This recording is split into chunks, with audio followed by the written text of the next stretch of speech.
SSSTO 2K நேயர்கள் அனைவருக்கும் சுதா மோகனின் இனிய வணக்கம். நம்ம இன்னைக்கு எதை பத்தி பார்க்க போறோம்னா புரட்டாசி மாத ராசி பலன் பத்தி தான் நம்ம இப்ப பார்க்க போறோம். அதுக்கு முன்னாடி புரட்டாசி மாசம்னா என்ன அப்படின்றத பத்தி நம்ம மோசஸ் ஐயா கிட்ட கேட்டு தெரிஞ்சுக்கணும். ஐயா, புரட்டாசி மாசம் அதை பத்தி கொஞ்சம் சின்ன விளக்கம் கொடுக்க முடியுமா? ஆமா, ஏன்னா அந்த புரட்டாசி மாசம்னாவே நமக்கு என்னன்னாக்கா நிறைய பேருக்கு என்னன்னாக்கா வருத்தமான மாதம்னு சொல்லணும். ஏன்னா கறி சாப்பிடக்கூடாது, நான்வெஜ் சாப்பிடக்கூடாது அப்படின்னு. ஏன்னா இந்த காலங்களில் பார்த்தீங்கன்னா நிறைய பேர் பித்திருக்கள் வழிபாடு மகாலயம் சொல்லக்கூடிய விஷயங்கள் இருக்கும். அதே போல் என்னென்னாக்கா காலபுருஷ தத்துவத்துக்கு சூரிய பகவான் 6ஆம் இடத்துல மறைவு ஸ்தானத்தில் இருக்கிறதுனால அந்த பித்திருக்காரன் மறைவதால் இந்த காலத்தில் அந்த பித்திருக்களுக்கு உண்டான தோஷங்களை நீக்கக்கூடிய வேலைகளை நம்ம செய்வோம். அதே போல் இந்த காலத்தில் என்னென்னாக்கா பெருமாள் கோயில் பெருமாள் வழிபாடு வந்து சிறப்பாக இருக்கும். அதே போல் இந்த மாதத்தில் பார்த்து இந்த புரட்டாசி மாதம் இந்த கருட சேவையெல்லாம் நடக்கும். மேலும் என்னென்னாக்கா இந்த காலையில் வந்து பெருமாள் கோயில் போகும்போது துளசி தீர்த்தம், பெருமாள் கோயில்னாவே துளசி தீர்த்தம். ஏன்னா அவர் தான் பார்த்தீங்கன்னா ஒரு துளசி இலைக்கு அவர் துலாபாரமாகவே வந்து நின்று இருப்பார். ஸோ இப்போ இந்த துளசி இலை மூலயமா நம்ம மனம் ஒருமைப்படும், மனம் வந்து கட்டுப்படும், மனம் வந்து தேவையற்ற அலைப்பாயாது. அதே போல் என்னென்னாக்கா இனிமே வரக்கூடிய காலங்களில் குளிர் காலமாக இருக்கிறதுனால இந்த துளசி வந்து கபத்தை நீக்கக்கூடிய ஆற்றல் இருக்குது, ஜலதோஷத்தெல்லாம் போகும். ஸோ அப்போ எல்லாமே இதுக்குள்ள மருத்துவமும் இருக்குது, ஒரு ஆன்மீகம் சார்ந்த விஷயங்கள் இருக்குது, மேலும் சைக்காலஜியும் இதில் இருக்கும். ஏன்னா மனதை ஒருநிலைப்படுத்த துளசி வந்து ரொம்ப பயன்படும், மனசு தேவையற்ற அலைப்பாயதை விடாது. ஸோ அதனால் இந்த மாதிரியான விஷயங்கள் எல்லாமே இந்த மாதத்தில் இருக்குது. அதிகமாக உணர்ச்சி வசப்படக்கூடிய கடகராசிக்காரர்களுக்கு புரட்டாசி மாத பலன் எப்படி இருக்கு தெரிஞ்சுக்கலாம்.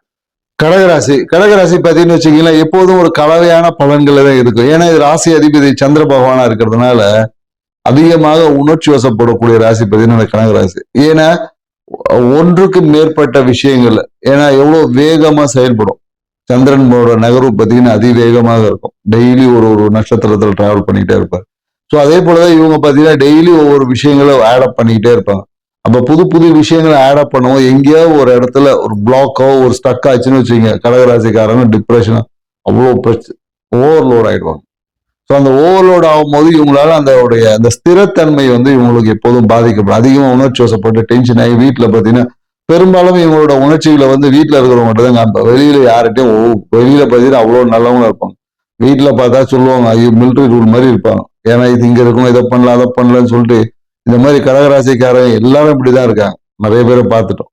ஸோ இப்படி உள்ள கடகராசிக்காரர்கள் இந்த புரட்டாசி மாதம் என்ன மாதிரியான பலன் கொடுக்க போகுது பார்த்தீங்கன்னா, இந்த மாதம் பார்த்தீங்கன்னா பொருளாதாரம் சார்ந்த முயற்சிகள் எல்லாமே வெற்றி கிடைக்கும். பொருளாதாரம் சார்ந்த விஷயத்துல எடுத்த முயற்சிகள்ல வெற்றி இருக்கு. அதே போல என்னன்னாக்கா நிறைய பேர் இந்த காலகட்டத்தில் என்னன்னாக்கா இந்த டாக்குமெண்ட்டை சரி பண்ணுறது, குறிப்பா இடம் டாக்குமெண்ட், வீட்டோட டாக்குமெண்ட், இந்த டாக்குமெண்ட்ல இருந்தக்கூடிய அந்த பிரச்சனைகள் எல்லாமே கவர்மெண்ட்ல இந்த டாக்ஸ் பே பண்ணுறது, நம்பர் மாத்துறது, இந்த மாதிரியான நிறைய விஷயங்கள் இந்த காலகட்டத்தில் இருப்பாங்க. அரசியல்வாதியா இருந்தால் புதிய அரசியல் தொடர்புகள் எல்லாமே ஏற்படும். புதிய அரசியல் தொடர்பு வழிகள் சார்ந்த விஷயத்த நல்ல ஒரு பேர் புகழ் வந்து இந்த காலகட்டத்தில் கிடைக்கும், நல்ல பேர் புகழ் இருக்கும். இவங்க செய்யக்கூடிய சில நன்மையான காரியங்கள் வந்து மிகப்பெரிய ஒரு ஹிட் அடிக்கும் அப்படின்னு சொல்ல முடியும். அந்த மாதிரியான வாய்ப்புகள் எல்லாமே இருக்கு. ஸோ மேலும் எனக்கு இந்த காலகட்டத்தில் தாய் சார்ந்த விஷயத்துல ஒரு சிறிய மருத்துவ விரயம் என்பது இருக்கு. தாய்க்காக ஒரு மருத்துவ விரயம் செய்யக்கூடிய வாய்ப்பு. மனம் என்பது எப்போதும் என்னன்னாக்கா இந்த பிரச்சனைகளை பத்தியே யோசிச்சுட்டு இருக்கும். அதிகமான பிரச்சனைகளை பத்தி யோசிக்கிறதுனால மனசுல வந்து ஒரு அமைதியற்ற சூழல், தூக்கமின்மை, இந்த மாதிரியான பிரச்சனைகள் எல்லாமே இந்த காலகட்டத்துல வருமானம் கண்டிப்பா. அதே போல என்னன்னா குழந்தைகளுக்கு பார்த்தீங்கன்னா ஏதாவது ஒரு சின்ன அடிபடுறது, ரத்த காயங்களை வந்து சந்திக்கக்கூடிய வாய்ப்பு எல்லாமே இருக்கு. மேலும் இந்த காலகட்டத்தில் பார்த்தீங்கன்னா தந்தை, குறிப்பா என்னன்னாக்கா தந்தையால வந்து கணவன் மனைவி உறவுக்குள்ள ஒரு பாதிப்புகள் ஏற்படும். ஏன்னா இந்த கால தந்தையோட செயல்பாடுகள் வந்து ரொம்ப வித்தியாசமா செயல்படுவார். எப்போதும் ஒரு நேர்மறையா செயல்படும், திடீர்னு எதிர்மறையான விஷயங்களை செயல்படும் போது அவரோட செயல்பாடுகளால அவர் இதை செய்யுங்க அதை செய்யுங்கன்னு ஏதாவது ஒன்று தூண்டி விடுவார். அதனாலேயே சில பேருக்கு வந்து கோர்ட்டு கேஸ்ல போகிறதுக்குரிய வாய்ப்பெல்லாம் இருக்கு. ஸோ அதனால என்னன்னாக்கா இந்த ஒரு 3 மாதம் தந்தையோட தன்மைக்கு அதிக முக்கியத்துவம் கொடுக்க வேணாம்னு சொல்றோம். ஏன்னா அவர் சொல்றதை நீங்க கேட்கவே வேணாம், கேவும்.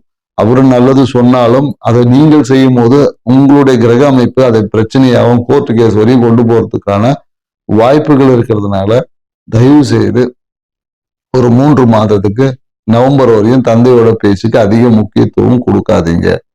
ஏன்னா கணவன் மனைவி உறவு ஏதோ ஒரு விஷயங்களில் இப்பதான் கொஞ்சம் பிரச்சனைக்கு அப்புறம் இப்பதான் கொஞ்சம் லைட்டா சேர்ந்துருப்பீங்க. ஸோ அப்போ இது பிரச்சனைக்குரியதாக மாறக்கூடிய வாய்ப்புகள். அதே போல சூழ்நிலைகள் எல்லாமே கொஞ்சம் சாதகமற்ற சூழல் தான் இருக்கு. ஏன்னா இந்த காலகட்டத்துல நம்ம ஒண்ணு நல்லதுன்னு நினைச்சு பண்ணுவோம். உங்களுக்கு வர்றது பார்த்தீங்கன்னா அது கெட்டதா ஏதோ ஒரு விதத்துல அமைஞ்சிடும்.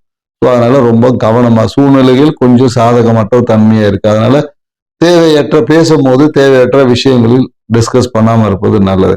ஆனா எனக்கு இந்த காலத்துல அண்ணன் என்ற உறவு மூலயமா பெரிய ஒரு லாபம் கிடைப்பதற்கு வாய்ப்பு இருக்கு.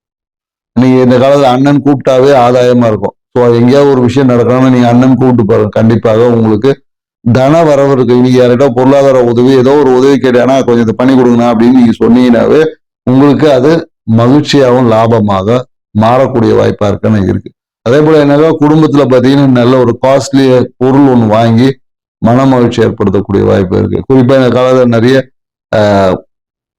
பாத்தீங்கன்னா ஒய்ஃபுக்கு இல்ல அம்மாவுக்கு ஏதாவது அவங்க விரும்பிய பொருட்களை, காஸ்ட்லியான பொருட்களை வாங்கி கொடுக்கறதுக்கான சாத்தியக்கூறுகள் இருக்கு. குறிப்பா மொபைல் வாங்கி கொடுக்குறது, அந்த மாதிரியான வாய்ப்புகள் எல்லாமே இந்த காலகட்டத்துல உருவாகும். அதே போல என்னக்கா ராசிக்காரங்களை பார்த்தீங்கன்னா இந்த காலகட்டம் ஒரு நெருக்கடியான காலகட்டம். அந்த நெருக்கடியை எதிர்கொள்ளக்கூடிய ஆற்றலை வளர்த்துக்கணும்னா இவங்க குடும்பத்துக்கு தேவையான நன்மைகளை செய்வதா இந்த காலத்துல.